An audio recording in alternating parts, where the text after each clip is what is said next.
17장 보겠습니다.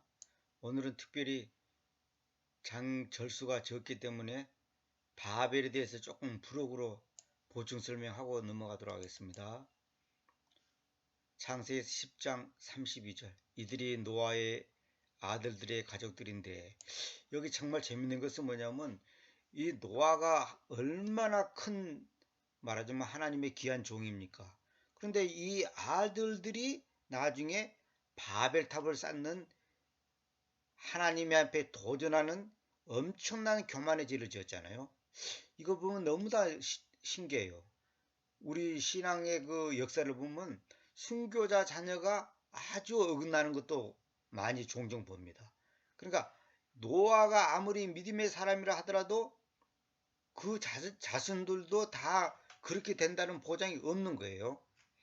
그들의 세대들을 쫓아 그들의 민족들 안에 있다. 그리고 이들에 의해서 민족들이 그 홍수 위에 땅에서 나눠졌다.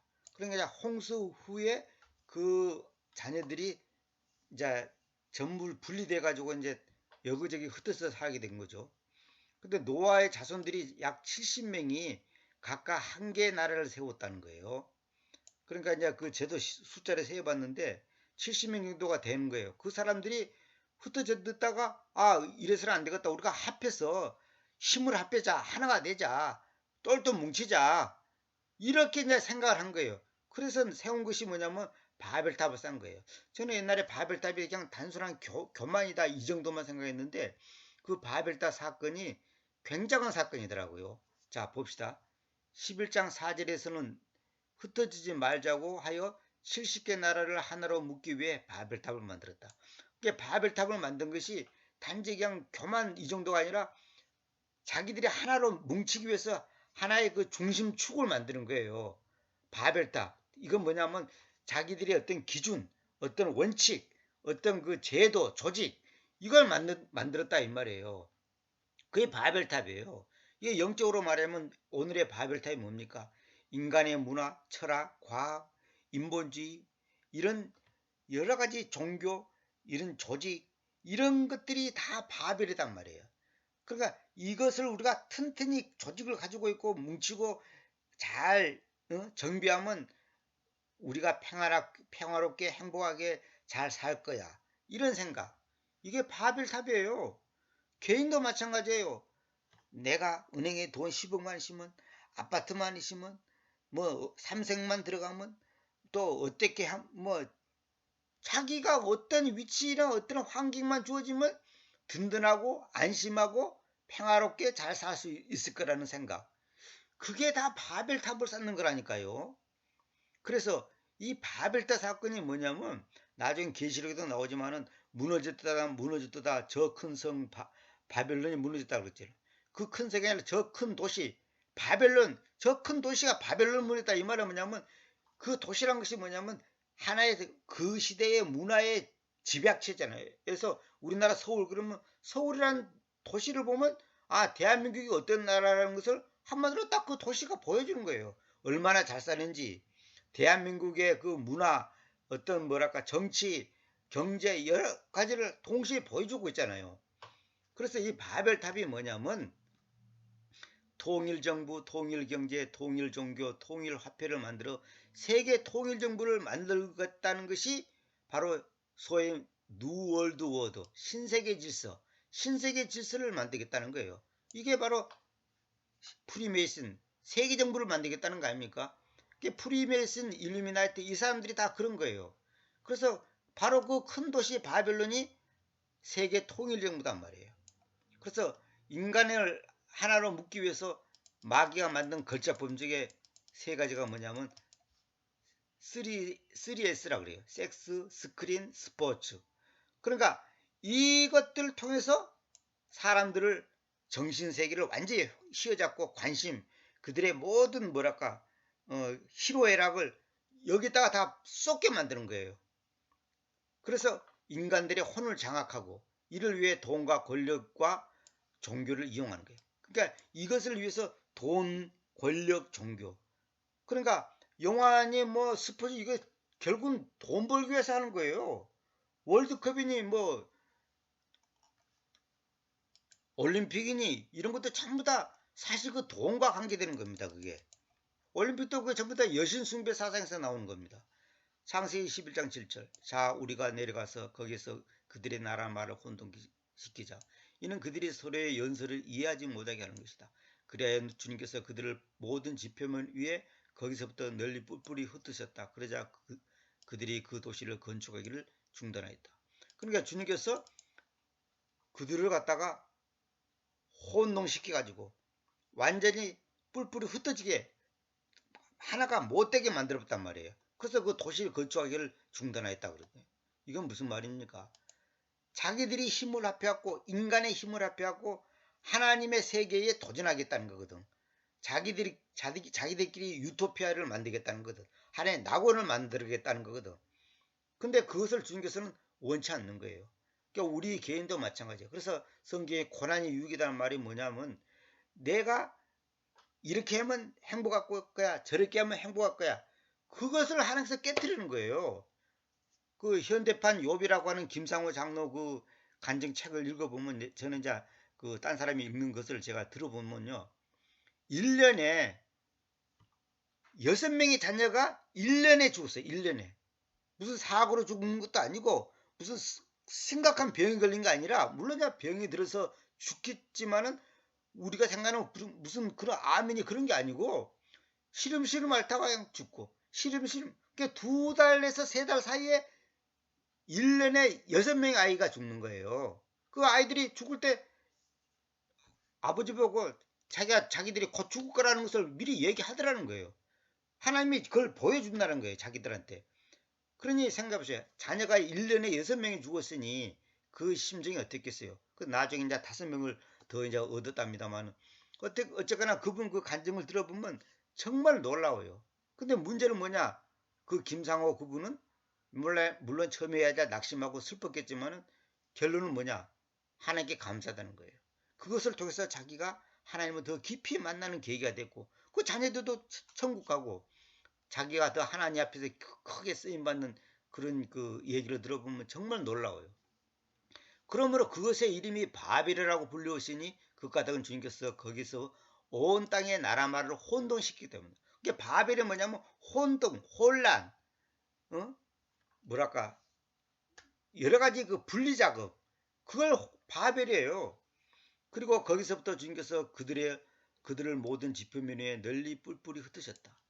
그러니까 바벨탑은 사람들이 하늘로 올라가기 위해 건축된 것이 아니라 신이 하나님이 내려오게 하기 위해 건축된 것이다. 이것은 땅에다 하늘을 건립하려는 것이다.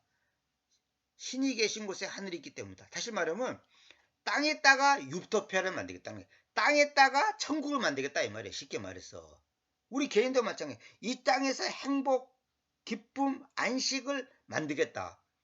내가 돈을 많이 벌어서 내 후손들이 편안하게 행복하게 잘 먹고 잘 살아가겠다.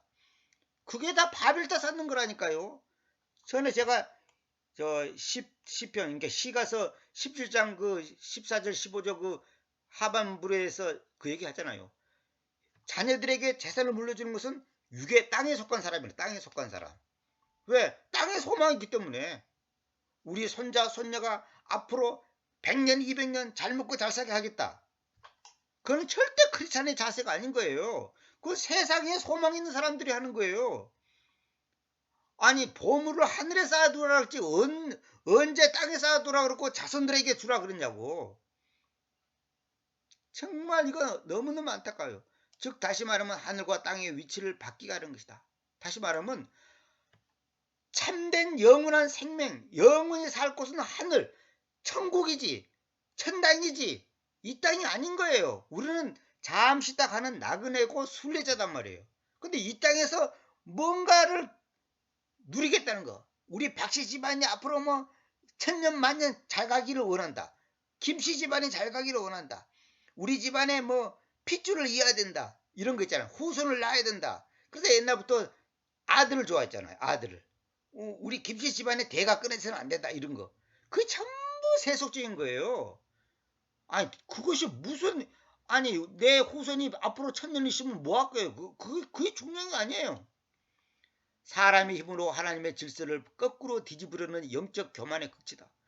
사람의 힘으로 사람의 행복과 사람의 만족과 기쁨을 얻겠다는 거예요.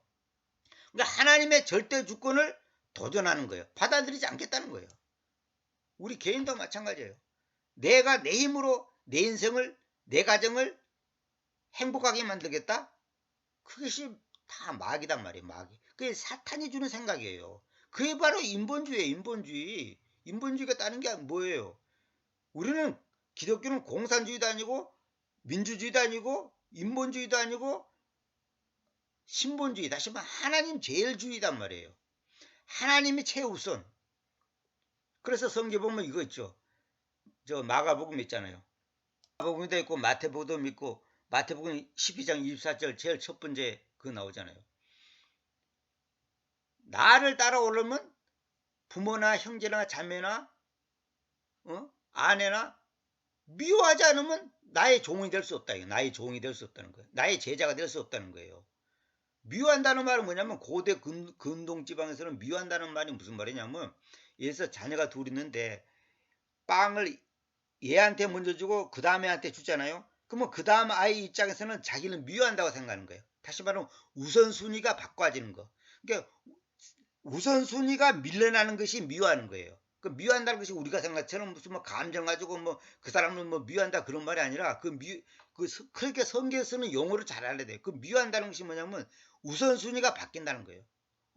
빵을 아버지가 나부터 안 주고 쟤부터 주네? 그러면 나를 미워하구나 이렇게 생각하는 거예요. 그런 개념이에요. 그러니까 우선순위가 바뀌는 거. 우선순위에서 밀려나는 거. 그게 미움을 당하는 거예요. 그래서 하나님을 따른다는 것은 뭐냐? 우선순위가 부모, 형제, 아들, 딸, 자매가 아니다는 거예요. 하나님의 우선순위라는 거예요. 근데 오늘날 크리스찬들이 하나님이 제일 우선순위로 하는 사람이 몇 명이나 있겠어요? 몇 퍼센트나 있겠어요? 거의 없다고 보면 됩니다. 거의. 자녀를 위해서 간도 빼주잖아요. 콩팥도 빼주잖아요. 논도 팔고 집도 팔고 땅도 팔고 하잖아요. 근데 주님을 위해서 논도 팔고 땅도 팔고 집도 팔고 하는 사람 몇 사람이나 있습니까? 그런 사람이 있긴 있죠. 극히 드뭅니다. 그러니까 하나님을 제우선순위로 하지 않는 사람은 절대 하나님의 제자가 될 수 없는 거예요. 모든 관심, 돈 문제, 모든 내 삶의 가치관의 최우선순위가 하나님이에요. 부모, 형제, 자식이 아니단 말이에요. 치명적으로 비뚤어진 마음인 인간의 이기적인 오만함으로 인해 만들어진 바벨탑이 세워진 그 정원은 새 예루살렘의 모조품에 불과하는데 사탄은 미리 가짜를 만들어 사람들을 속이고 있으며 속일 것이니 이러한 일이 인류 역사 속에서 계속 반복된다. 바로 이거예요. 마귀는 계속 가짜를 만들어내는 가짜 식품, 가짜 물건 만들어내듯이 계속 가짜를 만들어내가지고 그것이 수많은 종교가 다 그런 거 아닙니까? 수많은 정치, 수많은 제도, 조직, 수많은 제국, 수많은 어떤 그런 사건들을 만들어갖고 계속 하나님보다도 이런 것들에 먼저 관심과 시간과 물질과 그걸 투자하도록 만드는 거예요. 그것이 바로 바벨탑이라니까요. 역사는 반복되는 거예요. 해 아래 새 것이 없습니다. 전도서에 보세요. 해 아래 새 것이 없어요. 바벨에서 바벨론으로 표현돼. 이게 바벨이라는 단어에서 바벨론이라는 그 표현 용어가 나오는 거예요. 바벨론이 어딥니까? 아브라함이 나온 갈대아 우르는 이 바벨론 근방의 도시다. 그러니까 성경 아까도 그 예레미야 보면서 늘 제가 얘기하잖아요. 바벨론이 군대라 하다가 또 갈대아 사람이라 하다가 바벨론 사람이라 하다가 바꿔서 말하잖아요. 그래서 한국 사람이라 말하다가 서울 사람이라고 말할 수도 있잖아요. 그게 같은 거예요. 이 갈대아 우르에서 아브라함의 아버지 테라가 우상을 만들었고 그 우상을 팔아서 먹고 살았는데 그 자녀 아브라함을 갖다가 하나님께서 불러가지고 너의 친척 본토 아비 집을 떠나가지고 너가 알지 못하는 곳에 가라. 그러니까 아브라함은 갈 바를 알지 못하고 어디를 가야 될 줄 모르고 그냥 하나님께서 가라니까 간 거예요. 그 지도상으로 보면 엄청난 거리 수만 리를 걸어서 빙 돌아가지고 결국 이스라엘은 현재 이스라엘 땅으로 왔잖아요. 근데 그 아브라함의 아버지가 우상을 만들어서 파는 사람인데 믿음의 그 자녀가 믿음의 조상, 소위 말해서 믿음의 아버지가 됐단 말이에요. 또 노아 같은 경우도 얼마나 대단한 인물이고 하나님께서 크게 쓴 종인데 그 후손들이 바벨탑을 만드는 거예요. 이게 참 아이러니컬한 겁니다. 정말로 너무너무 이건 놀라운 일이에요. 메소포타미아 남부의 수메르라 하는 부르는 지역이다.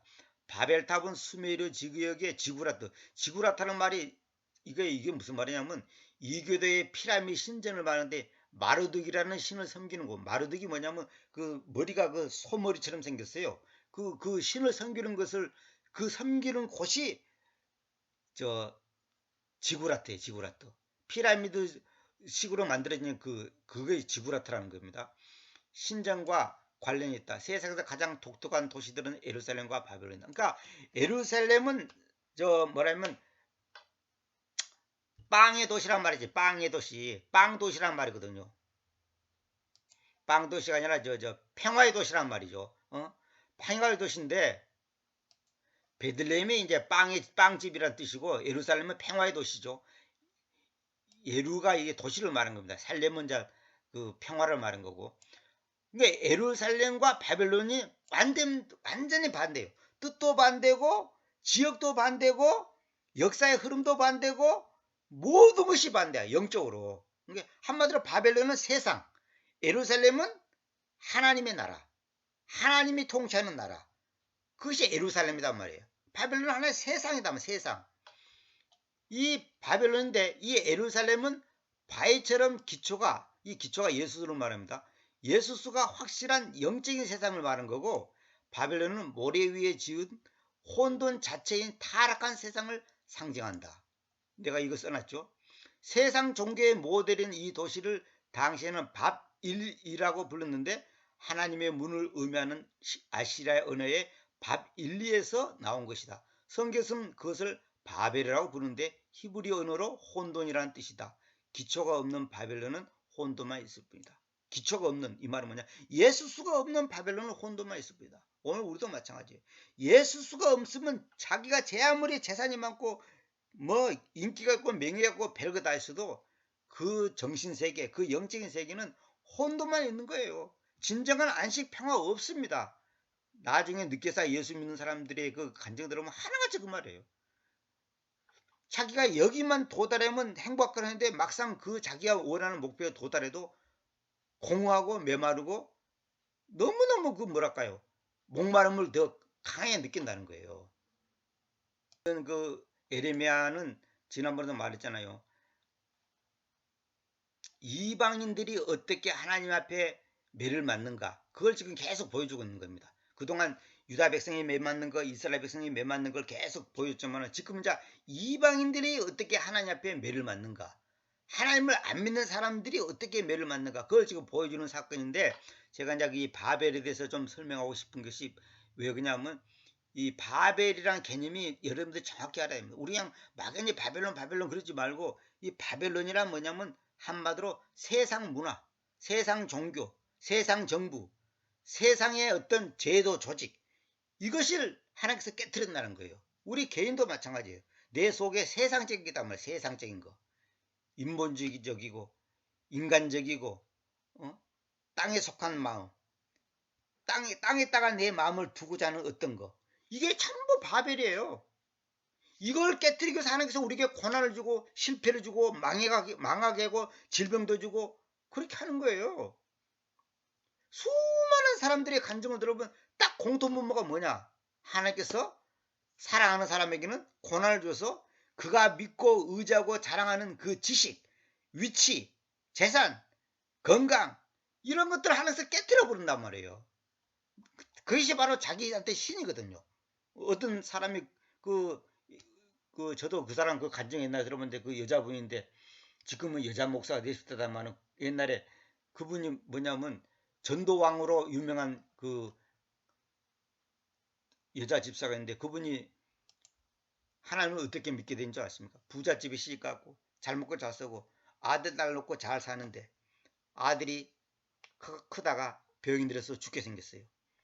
그때 이분이 원래 처녀 때부터 신앙생활을 나름대로 했던 사람인데 배부르고 등 따뜻하고 세상 즐길 많다 보니까 주님을 멀리 했단 말이에요. 멀리 오랫동안.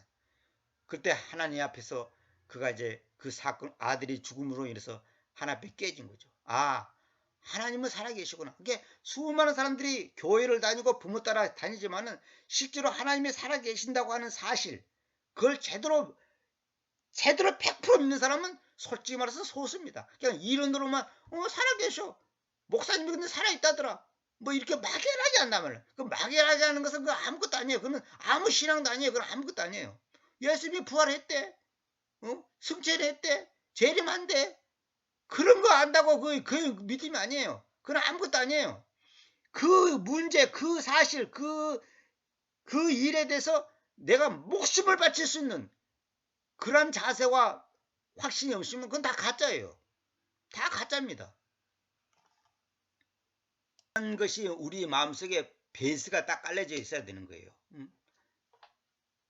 많은 사람들이 하나님을 믿다 하지만 하나님을 이용하는 거지. 내가 필요한 것을 나에게 도움을 주는 하나님. 그게 바로 아까 그 말하는 바벨탑이 사건이라니까요. 아까 내가 뭐라 그랬어요? 바벨탑은 사람들이 하늘로 올라가기 위해 건축된 것이 아니라 신이 내려오게 하기 위해서 건축된 것이다. 다시 말하면 전능하신 신이 나한테 내려와가지고 우리를 도와서 이 땅에다가 유토피아를 만들자. 이 땅에서 파라다이스를 만들자. 낙원을 만들자. 그것이에요. 원래 기독교인들이 뭡니까?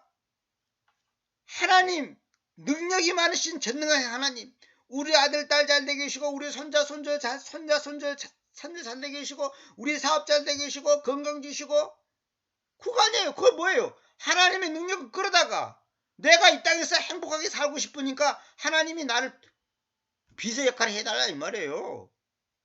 물론 아픈 사람을 위해서 기도하고 어려운 사람을 기도하는 것을 나쁘다는 것이 아니라 자기 사실은 자기 가치관은 뭐냐 이 땅에 있는데 아쉬울 때 찾는 도깨비방망 같은 그런 하나님, 내가 어려움이 있을 때 날 도와주는 그런 하나님으로 생각한다면 그것이 바로 종교란 말이에요. 종교. 그것이 바로 미신이에요. 미신. 그러니까 하나님이 이 땅에 내려와서 우리를 도와가지고 이 땅에서 잘 먹고 잘 살게 해달라는 거예요. 이게 하늘과 땅의 위치를 바뀌게 하는 것이단 말이에요. 하나님은 우리를 나그네고 순례자라 그러는데 우리는 나그네 순례자로 사는 게 아니라 이 땅에서 잘 먹고 잘 살게 하는 거예요. 이 땅에서 오랫동안 든든하게 3차례에 일어나도 끄떡없고 IMF 가도 끄떡없고 뭐 물가가 뭐 200% 300% 올라가도 끄떡없는 그런 세상, 그런 삶, 그것을 목표로 하고 있단 말이에요. 아파트 하나 있으면 뭐 빌딩만 하나 있으면 뭐 내가 뭐 의사만 되면 걱정 없다. 그런 게 아니단 말이에요. 어느 여자 교수가 백혈병이 걸렸고 죽기 전에 그 얘기를 하더라잖아요. 자기는 너무너무 행복하고 만족하고 다 자기 아래로 있는 것으로 봤는데 자기가 사는 인생은 아무것도 아니라는 거예요. 백혈병 걸리고 나니까 하나님을 비난하고 욕하고 그렇게 비웃던 그 여자가 결국은 하나님 앞에 항복하고 6개월 만에 세상 떠나면서 마지막 남긴 말이 뭔지 아십니까? 자기가 그 뭐랄까요? 신체를 모시고 있는 그 자기 교수 자리, 자기의 위치, 그것이 바로 바벨이고 그것이 바로 하나님을 대적하는 도구로 사용됐다 이 말이에요. 그래서 제가 항상 말하잖아요. 망하는 것이 복이라니까. 못난 것이 복이에요. 가난한 것이 복이라고요. 그래서 오늘 본문엔 46장이 뭐냐면 47장이 뭐냐면 파라오가 가자를 강타하기 전에 필리스티아 사람들을 반대하여 예언자 에레미야가 왔던 주님의 말씀. 그 파라오가 뭡니까? 이집트의 왕이잖아, 왕. 이건 사람 이름이 아니라 왕에 대한 칭호. 우리나라 때면 대통령. 이집트의 왕. 이집트의 왕이 가자지구. 요즘 가자 그래. 가자지구 어쩌고 뭐 이스라엘 뉴스 보면 뭐 전쟁이라고 뭐 싸우고 그런 거 나오죠. 거기입니다.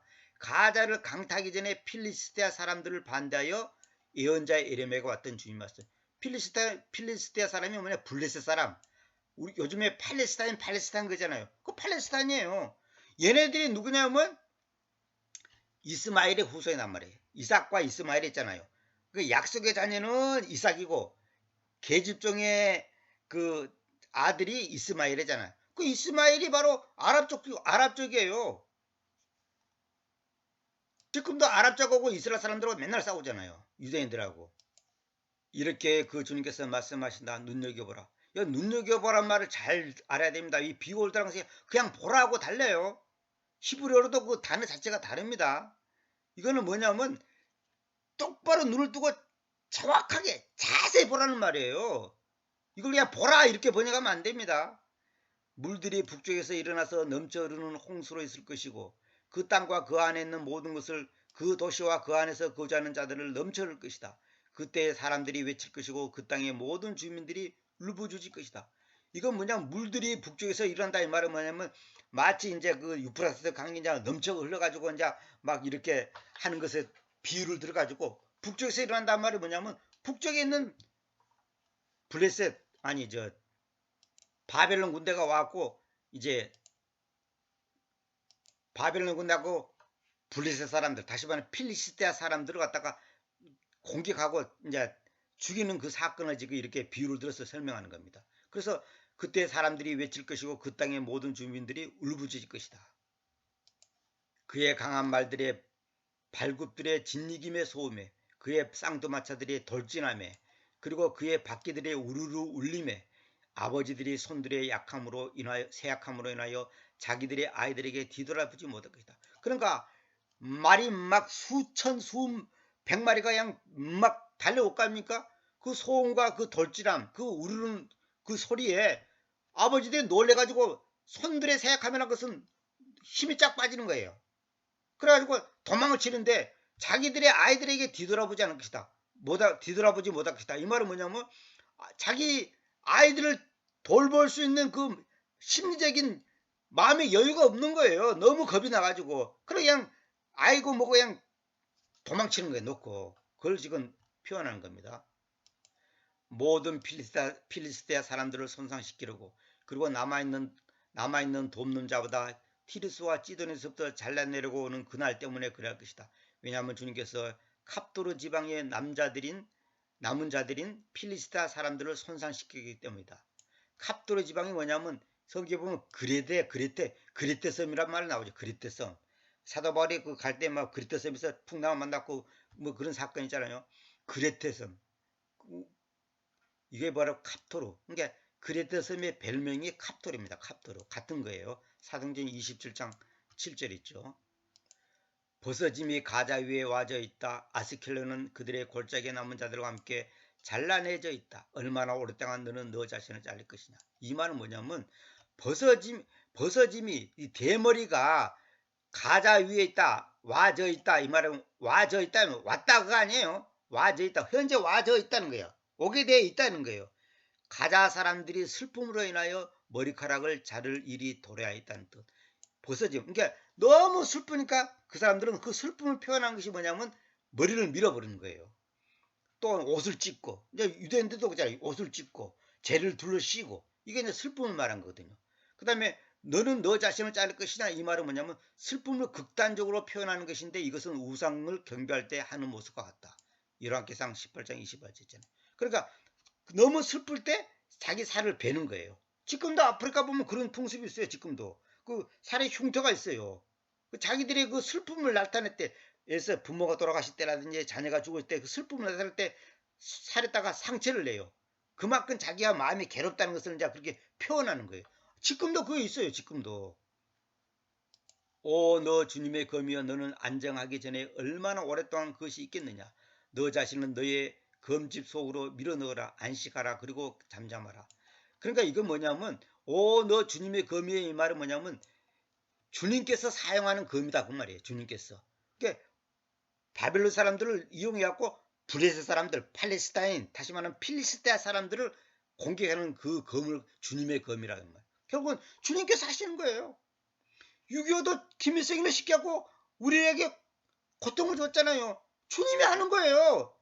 2차 대전, 1차 대전도 다 마귀가 이제 자기들이 꾸몄지만은 사실은 다 주님께서 그걸 허락하는 거예요. 참새 한 마리도 주님께서 허락하지 않으면 안 떨어지는데, 그러면 100명, 1000명, 500명 죽는 것이 우연이 된 겁니까? 주님이 허락 없이 주님의 주권을 벗어나고 합니까? 그런 거 없어요. 이번에 우리나라 젊은 사람들이 150 몇 명이 세상 떠났잖아요. 압사사고로. 그게 우연이 아니에요. 다 이유가 있는 거예요. 우리가 몰라서 그랬지. 마귀가 그 마귀 축제 날에 그 젊은 아무것도 모르는 그 젊은 애들을 지옥으로 끌고 간 거죠. 한마디로 말해서. 정말 슬픈 일이죠. 어쨌거나. 그러니까 필리스테아 사람들의 우상 숭배의 결과로 당하는 고통으로 괴로워하는 울부짖음. 그러니까 안 믿는 사람들도 우상 숭배했을 때 그만한 고통을 받습니다. 그러니까 믿는 사람뿐만 아니라 안 믿는 사람한테도 하나님께서 벌을 주는 거예요. 주님께서 아스칼론을 반대하여 그리고 그 해변을 반대하여 책임을 그들에게 주어왔으므로 어떻게 그것이 안장할 수 있느냐. 거기서 그분께서 그것을 지정하여 오셨다. 그러니까 아시켈론을 반대하여 그리고 그 해변을 반대하여 책임을 그들에게 주었어요. 그것이 뭐예요? 바벨론 군대에게 줬다고 말이에요. 어떻게 그것이 안장할 수 있느냐. 거기서 그분께서 그것을 지정하고 있다. 다시 말하면 그것이 어떻게 안정할 수 있느냐 이 말은 뭐냐면 6절의 탄원에 대한 예레미야의 대답. 그 6절에서 너 자신을 너의 검지성으로 밀어넣어라, 안식하라, 그리고 잠잠하라. 얼마나 오랫동안 그것이 있겠느냐. 다시 말하면 그 전쟁이 언제 끝나갖고 우리가 좀 안정할 수 있을까. 그걸 이제 탄식하는 소리를 7절에서 예레미야가 대답하는 거예요. 주님께서 아시켈론을 반대하여 그리고 해변을 반대하여 책임을 그들에게 주었으므로 어떻게 그것이 안정할 수 있느냐. 거기서 그분께서 그것을 지정하여 오셨다. 이 그것이란 것이 이제 그 전체적으로는 바벨론 그 군대지만은 검이죠. 검. 주님의 검. 검을 주님께서 허락했다는 거예요. 그 검을 보냈다는 거예요. 거기서 그분께서 그 검을 지정하여 오셨다. 이건 뭐예요? 하나님의 주권이란 말이에요. 거기서 그분께서 그 지정하고 있었다는 것은 필리스테아 사람들의 멸망이 하나님의 주권적인 섭리에 따른 것이라는 의미다. 이거예요. 하나님께서 검을 허락한 거예요. 바벨론 군대 검에게 너가 가서 필리스테아 사람들을 쳐라. 왜? 그들이 우상 섬기고 잘못했기 때문에. 그러니까 믿는 사람이든 안 믿는 사람이든 하나님께서는 다 공평하게 징계를 하는 겁니다. 매를 때리는 겁니다. 그래서 특히요, 요즘에 보면 지진 많이 난 데 있잖아. 지진을 유달리 많이 나서 막 사람 많이 죽는 곳을 보면요, 우상숭배가 많은 곳일수록 가만히 보세요. 우상숭배가 많은 곳에 하나님께서 매를 때립니다. 더 강하게. 안 믿는 사람한테도 하나님께서는 그리고 공평하게 심는 대로 거두게끔 하는 거예요. 우리 개인도 마찬가지예요. 그러니까 하나님께서는 믿는 사람이든 안 믿는 사람이든 그 잘잘못에 대해서 그에 따른 징계, 매를 때린단 말이에요. 근데 믿는 사람은 뭐냐? 그걸 반성하고 돌아서서 회개한단 말이에요. 그게 베드로하고 가룟유다, 이스카리오 유다하고 차이점이 뭡니까? 베드로는 회개를 했잖아요. 돌아섰잖아요. 근데 가룟유다는 이스카리오, 원래는 정확히 이스카리오 유다입니다. 가룟유다가 아니라 이스카리온 유다. 이스카리온 유다는 뭐냐? 목을 매 죽었잖아요. 그러니까 구원받은 사람하고 구원받지 못한 사람의 특징이 뭐냐? 구원받은 사람은 나중에라도 회개하고 하나님 앞에 무릎을 꿇는단 말이에요. 그래 완악한 사람은 절대로 주님 앞에 무릎을 꿇지 않아. 그래서 그 요양원을 운영하는 그 저희 어머니가 계시던 그 요양원의 그 원장 목사님이 얘기하는데, 똑같이 예수를 안 믿는 노인인데 돌아가실 때쯤 돼서 복음을 전하면서 하나님을 영접하고 자기 죄를 고백하고 인정하고 예수님의 속죄의 그 사실을 알려주면서 천국의 소망을 가지라고 이렇게 얘기하면 그걸 고맙습니다, 아멘 하면서 받아들인 사람이 있고 절대로 안 받은 사람이 있다는 거예요. 그게 참 희한하다는 거예요. 절대로 안 받아들인 사람이 있다는 거예요. 근데 그 사람들이 죽을 때 그 모습을 보면 확연히 그 얼굴에서 표시가 난다는 거예요. 이거는 부인할 수 없는 거예요. 그래서 계속 이제 앞으로도 계속 지금 이방인들이 어떻게 매를 맞는가 그 내용이 계속 나옵니다. 그래서 우리는 이방인들뿐만 아니라 우리 자신들이 모든 것에 있어서 오늘의 핵심이 뭐냐면 아까 내가 바벨론 얘기를 왜 했냐면 우리 자신의 신앙이 바벨론 신앙인지 정말로 예수 신앙, 예수수 신앙, 정말 주님이 원하는 신앙이 뭐예요? 나보다 부모, 형제, 아들, 딸을 더 사랑하면 안 된다는 거예요. 다시 말하면 부모, 형제, 아들, 딸을 미워하지 않으면 미워한다는 말은 뭐냐면 나보다 우선순위에서 뒤에 두지 않으면 하나님 앞에 하나님의 제자가 될 수가 없다는 거예요. 주님의 제자가 될 수가 없다는 거예요. 이 말은 뭐예요? 온전히 주님을 따른 것이 아니다 이 말이에요. 제자가 무슨 뭐 제자 훈련 받았고 뭐 10달 동안 교육받던 그런 제자가 아니고 주님의 은혜 속에서 주님 앞에 인정받는 삶을 살지 못하고 있다는 거예요. 여러분들 아무리 기도 많이 하고 뭐 어쩌고 내가 어느 글을 보니까요. 그렇게 금식 기도도 많이 하고 성경도 많이 읽고 그렇게 전도도 많이 했는데 나중에 주님께서 자기한테 깨닫게 해주는데 너는 거듭나지 못했다. 너는 구원받은 사람이 아니다 그러더라는 거예요. 자기가 너무 놀랬다는 거예요. 아니 내가 이렇게 성경 많이 읽고 기도 많이 하고 구제도 많이 하고 교회 모든 예배에 다 참석하는데 왜 거듭나지 못했냐? 알고 봤더니 자기는 종교 생활을 한 것이지 진짜 예수를 나의 하나님, 나의 아버지, 나의 주님으로 진짜 받아들인 적이 없다는 거예요. 이렇게 착각 속에서 신앙생활 사람들이 지금 한두 사람이 아니에요. 제가 볼 때는 대부분이에요. 대부분. 나중에 얘기 들어보면 대부분이에요. 뭐 5대째 믿고 3대째 믿고 어쩌고 뭐 어렸을 때부터 새벽기도 나가고 그런 거 가지고 자기 신앙을 변화하려고 그러면 안 된단 말이에요. 핵심 뭔지 아세요? 최우선 순위가 누구냐 이거요. 최우선. 내 삶의 최우선 순위가 부모냐 형제냐 돈이냐 자기 직장이냐 어? 자식이냐. 최우선 순위가 바뀌면 그럼 끝나는 거라니까요. 하나님이 나의 삶의 최우선 순위가 안 되면 그거 다 꽝이에요. 꽝. 여러분들이 헌금한 거 봉사한 거 전도하고 기도하고 성경 읽고 다 꽝이라니까요. 자식을 위해서는 논도 팔고 집도 팔고 온갖 희생을 다하면서 하늘나라를 위해서 다시 말하면 하나님의 뜻을 이루기 위해서 복음을 위해서 하나님의 복음을 전하는 일에 있어서 희생하는 것은 그야말로 짓거리만큼 해놓고 자기가 천당 가서 상 많이 받을 거라고 그게 말이 안 되는 거잖아요. 여러분 노아의 후손들이 하나님을 압니까 모릅니까? 다 아는 사람들이에요. 아니, 노아의 후손들이 누굽니까? 그런데 그들이 하는 짓거리는 뭐예요?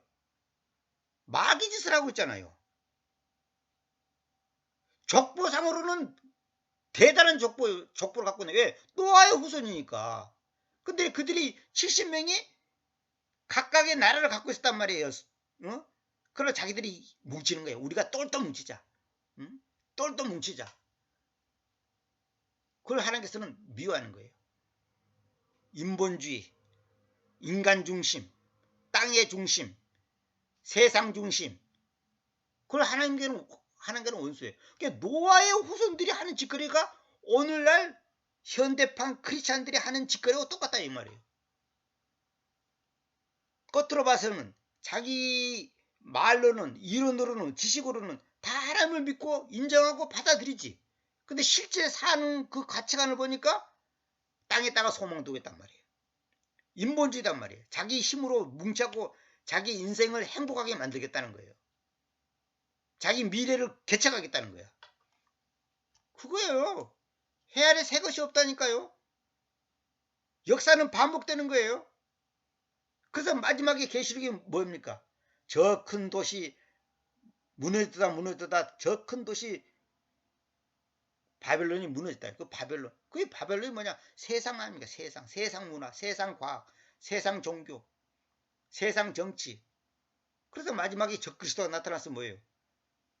예수 없는 천국, 예수 없는 행복, 복음이 없는 기독교, 복음이 없는 종교, 복음이 없는 말하자면 유토피아를 만들겠다는 거예요.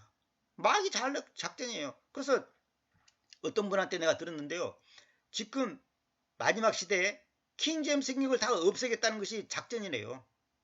그래서 제가 킹제임스 성경 아주 좋은 거 5권 열애전에 없는 돈에서 제가 사는 거 있습니다. 그 본문이 아주 정확하게 잘 된 성경은. 그 예수 없는 세상을 만들겠다는 거예요. 그게 마귀 전략이에요. 지금 우리 개인도 마찬가지예요. 하나님께서 우리가 겉으로는 예수 믿는다 뭐 어쩐다 하지만은 안 믿는 사람은 더 얘기할 것도 없고 실제는 내 속에 예수가 없는 거야. 예수 수가 없어. 그 뭐가 있냐? 돈, 아파트, 자식, 인기, 자기 명예, 자기 직업, 직장, 회사 이것이 내 마음에 있는 거예요. 그러니까 그게 다 가짜란 말이에요. 마귀는요. 이 세상 것을 몽땅 줍니다. 그게 바알신앙 아닙니까? 풍요와 다산. 바알신앙. 저기 보면 왜 바알제불이 뭐 예수님이 저 마귀 들린 사람을 쫓아내니까 바알제불을 힘입어갖고 뭐 쫓아낸다 그랬잖아요. 근데 그게 원래는 정확히 베엘제붑인데 베엘제붑이 뭐냐면 이거 제가 메모를 해놨죠. 베엘제붑이 뭐냐면 고대 셈족의 신이었던 바알을 가리킨다. 셈족어로 주인을 의미한다. 히브리어는 하늘의 주인이라는 뜻이다. 그러니까 바알, 베엘제붑 다 같은 거예요. 바알의 신, 바알의 모든 세상의 신의 그 핵심이 뭔지 아십니까? 풍요와 다산이에요. 풍요와 다산. 이 땅에서 잘 먹고 잘 사자 이거야.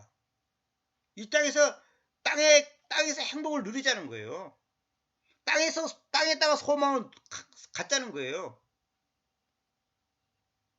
하나님 앞에서는 찌꺼기 중에 찌꺼기만 조금 희생하면서 전부 바알 신앙하거든. 입으로는 말로는 이론으로는 예수 하는데 실제로는 바알 신앙하고 있단 말이에요. 실제로는 바벨탑을 쌓고 있단 말이에요. 이것이 지금 모든 성도들의 문제고 이 문제가 해결되지 않으면 꽝이에요. 하나님 앞에 하면 꽝이에요. 여기 그분께서 그것을 지정하여 오셨다. 그 검을 지정하여 오셨다고 말이에요. 블레셋 아니죠. 바벨론 사람들이 갖고 오는 그 검을 지정하여 오셨다는 거예요. 이건 뭐예요? 필리스테아 사람들의 멸망이 하나님의 주권적인 섭리에 따른 것이다 이 말이에요. 6.25? 일제시대? 1차 대전, 2차 대전 다 하나님께서 하나님의 주권적인 섭리에 따라서 그것이 진행되는 거예요. 우리 개인도 마찬가지고. 그러니까 우리가 어떤 상황이 주어져도 하나님의 뜻이 무엇인가? 하나님이 어떤 목적으로 이렇게 하시는가? 그걸 생각해야 돼요. 그래서 우리는 내 마음에 안 들면 슬픔이고 비극이고 원망, 불평이 나오잖아요. 그건 하나님 앞에 도전하는 거예요. 하나님은 선하신 분이에요. 내 자녀가 오늘 다 죽었다. 선한 거예요. 하나님 앞 나는 슬프지만 하나님 보실 때는 선한 거라니까. 내가 암에 걸렸다. 하나님 보실 때는 선한 거예요. 내가 사업이 망했다. 하나님 보실 때는 선한 거예요. 왜? 하나님은 선한 분이거든. 그러니까 무슨 말이냐면 하나님의 가치관에서는 그렇단 말이야. 하나님의 시각에서는. 근데 우리 시각에서는 불행이고 고통이고 절망이고 한마디로 해서 원망밖에 없죠. 근데 우리가 하나님의 시각으로 보냐 보지 못하냐 이것이 이제 그 사람의 영적인 눈이 열렸냐 못 열렸냐 차이지. 근데 내가 바둑 얘기를 자주 하나요. 똑같은 상황인데 아마추어가 보는 눈하고 프로 기사가 보는 눈하고 하늘과 땅 차이예요. 내가 얘기하잖아요. 아마추어 봤을 때는 프로 기사가 돌 놓는 거 보면 미친 짓을 하는 거야. 미친 짓을 하는 거야. 왜? 이거 말도 안 되는 데다가 돌을 놓는다 이거야. 자기는 이해가 안 되니까. 이번에 그 프로 기사들 삼성에서 하는 그 세계 대회라는데 우리나라 사람들이 다 쓸어버리더만요. 옛날엔 일본이 최고였는데 지금 일본은 게임도 안 냅니다. 일본 사람들은. 100번 싸우면 그 사람들은 95번은 져요.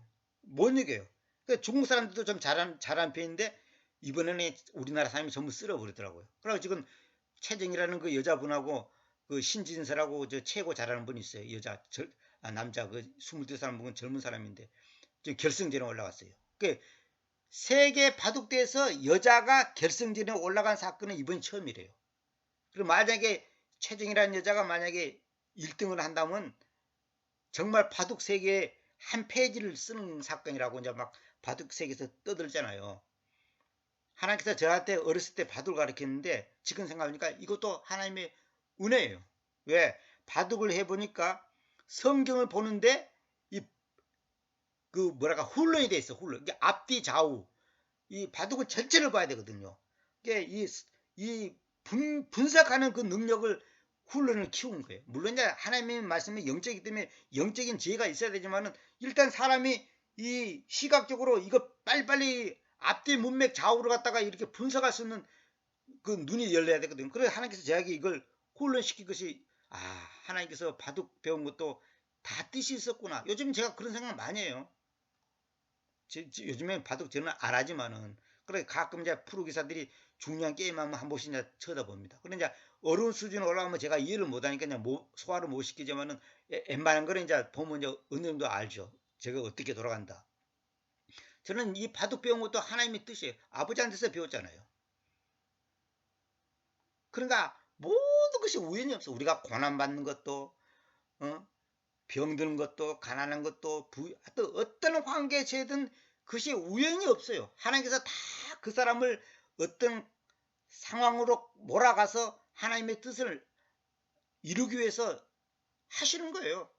모든 것이 하나님의 주권적인 섭리라니까요.